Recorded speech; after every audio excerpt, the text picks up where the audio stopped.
Cyber city Gurugram में MNC में late night तक काम करने वाली वर्किंग वीमेंस के परिजनों को अब चिंता की जरूरत नहीं है, क्योंकि हरियाणा पुलिस एक ऐप के माध्यम से उन वर्किंग वीमेंस के टच में रहेगी और बाकायदा उनके सुरक्षित घर पहुंचने तक उनका ख्याल भी रखेगी।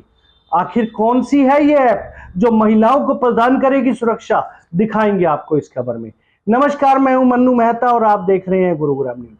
साइबर सिटी गुरुग्राम में महिला अपराध अक्सर आपने देखा होगा कि महिलाओं के साथ छेड़खानी या अन्य घटनाएं देर रात के समय सामने आती हैं।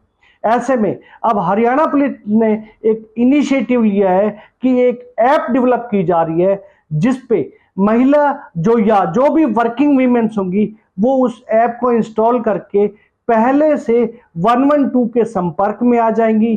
गुरुग्राम पुलिस लगातार उनसे टच में रहेगी और आधे से 1 घंटे तक उनका कुशल क्षेम जानती रहेगी जब तक वो ठीक से घर नहीं पहुंच पाती है। ये सब बातें आज गुरुग्राम में हरियाणा के पुलिस महानिदेशक शत्रुजीत कपूर ने बताई है। महिला सुरक्षा में जो ट्रांसपोर्ट में घर से वर्क प्लेस और वापस आने में जो महिलाओं को दिक्कतें होती हैं सुरक्षा से जुड़ी हुई, तो उसमें एक ये मेजर इशू है। ट्रांसपोर्ट का में थोड़ा इनसिक्योरिटी रहती है, परिवारों को भी टेंशन रहती है। आपको पता है बच्ची घर से बाहर महिला लड़कियां या लेडीज़ जाती हैं तो ट्रांसपोर्ट में बीच में काफ़ी काम हुआ। आपको पता चला होगा कि एक लेबलिंग करने का सिस्टम बनाया हमने, तो लेबल हर ऑटो पे अभी चल रहा है क्योंकि यहाँ ज़्यादा संख्या है, बहुत जिलों में कंप्लीट हो चुका।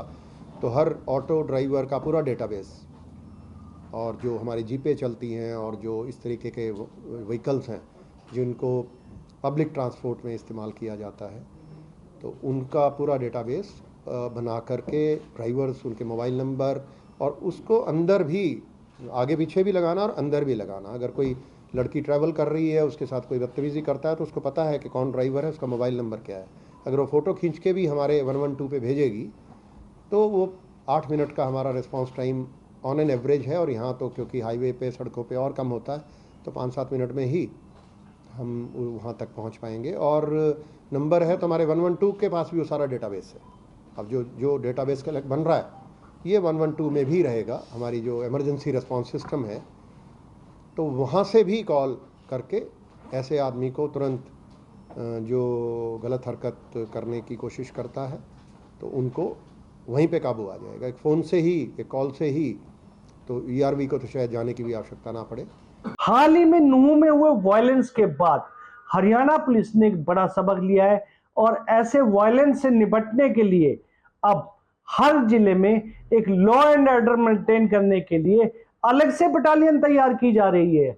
खास बात यह है कि ये जो बटालियन है ये पूरी तरह से एक पैक्ड यूनिफॉर्म के अंदर होगी और किसी भी स्थिति या चुनौती से निपटने के लिए सक्षम होगी। यदि कोई पथराव, आगजनी, गोलीबारी हो रही है तो इस तरह की स्थितियों पर भी ये बटालियन काबू पा लेगी। गुरुग्राम में आज इस बटालियन की रिहर्सल की गई। आने वाले समय में इस तरह की बटालियन हर जिले में स्थापित होंगी और हम उम्मीद करते हैं कि नूह वायलेंस के दौरान जो देश में हरियाणा की छवि बिगड़ी थी उस छवि का एक बार फिर से कहीं ना कहीं सुधार होगा और आने वाले समय में हरियाणा लॉ एंड ऑर्डर के मामले में, महिला सुरक्षा के मामले में कहीं ना कहीं देश के बाकी हिस्सों को पीछे छोड़कर एक अपनी अलग पहचान बनाएगा। इस खबर के बारे में आप अपनी राय हमें कमेंट करके अवश्य दीजिएगा और इस खबर को ज्यादा से ज्यादा शेयर भी कीजिएगा ताकि ज्यादा से ज्यादा लोगों तक सही जानकारी सही समय तक पहुंच सके। नमस्कार।